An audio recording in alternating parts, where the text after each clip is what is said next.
Before running our regression analysis, there's another thing that we should seek to understand prior to feeding our data into our machine learning algorithm.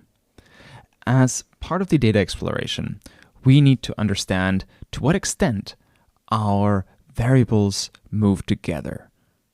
We should look both at the correlation of our features with our target, but also at the correlation between our different features. So what is correlation, and why should you give a excuse me, that was my inner Bostonian coming out. But let's talk about what correlation is first. Correlation is the degree to which things move together. And I think you can see this best through some pictures. Now, it's no coincidence that a lot of these pictures might look quite similar to what we saw on our lessons on univariate linear regression.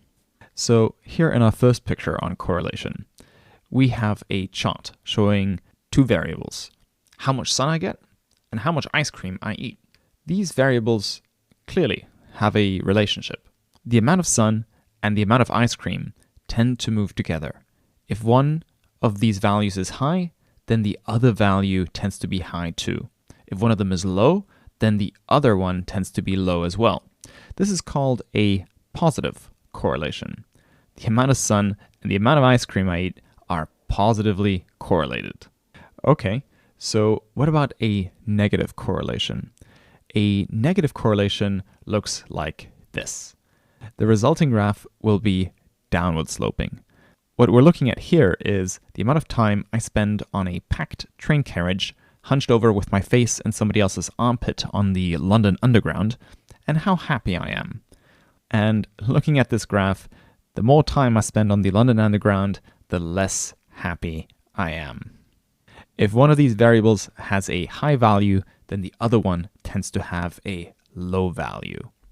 The variables tend to move in opposite directions. Now, the emphasis is on the words tends to. When x is high, y tends to be low. You see, correlations have a strength to them, a magnitude. Correlations can be strong or they can be weak. If the value of x is high, then the value of y can be low, but it doesn't have to be. But you know what? I'd say this graph that we're looking at here is not an accurate representation of how I actually feel on the London Underground. The correlation with my happiness is actually much stronger than what I've represented here. Want to have a guess as to what this graph would look like if these two variables were in fact perfectly negatively correlated? At the moment, we kind of see a bit of a band, a cloud of data points. As the correlation gets stronger, this cloud of data points actually becomes more and more narrow.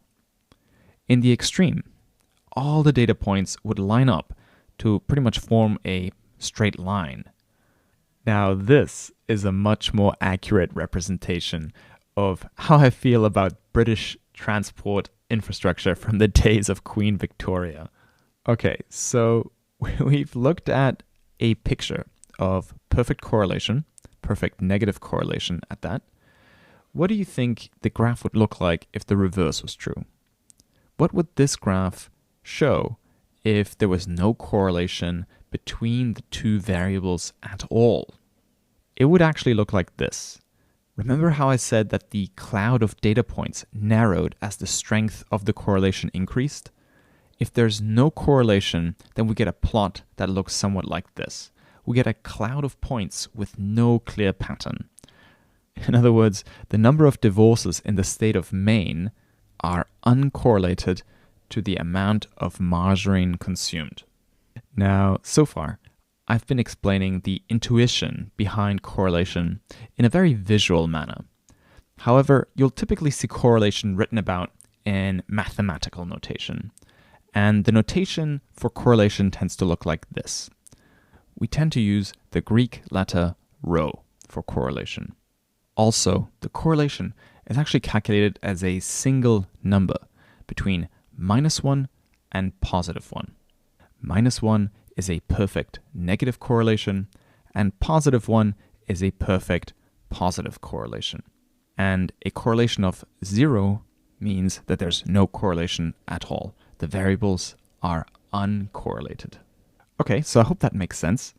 Now, we know that the correlation is a statistical measure of a linear relationship between two variables. Why does correlation matter? Why should we care about correlation?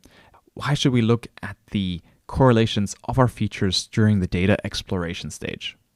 The answer is that we primarily care about two things. One, the strength of the correlation, and two, the direction. Since our goal is to be able to predict house prices and build a valuation tool, our model should include features that are correlated with house prices. We want to include features in our model whose movement is associated with a big movement in house prices. We want magnitude. We want a correlation that is not close to zero. So strength is important because it tells us how much correlation there actually is. What's the extent of the movement? The other thing that we want to know, of course, is the direction. If there's an increase in x, does y go up or does y tend to go down?